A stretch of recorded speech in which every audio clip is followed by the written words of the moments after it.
get your thoughts for a moment on Formula One. I mean, you heard Ryan there running through the sort of the headlines as this story seems to be unfolding.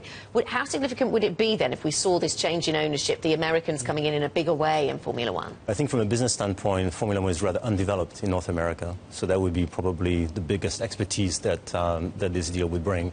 And Bernie Ecclestone, of course, would continue following, but he hasn't really developed the US angle as much as I think the juniors might be able to.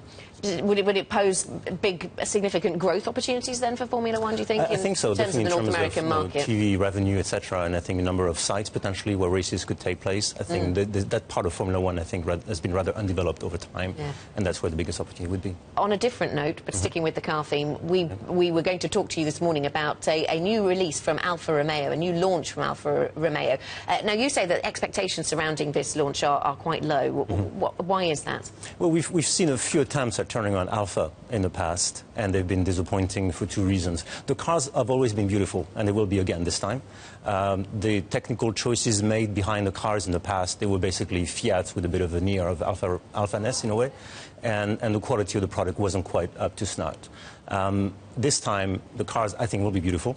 To the technical choices, having gone to proper engine families, proper rear-wheel drive transmission, will help a lot. And then finally, I think the quality gap between different brands have closed a lot over the past 10 years.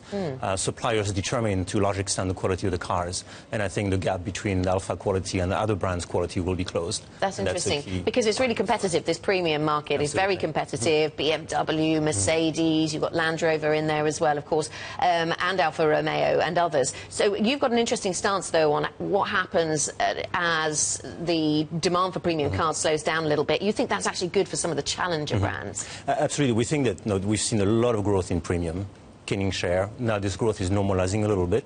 And of course, when you buy a premium car, you want to be a bit different. So if there are 20,000 BMWs in your town, you don't want another BMW.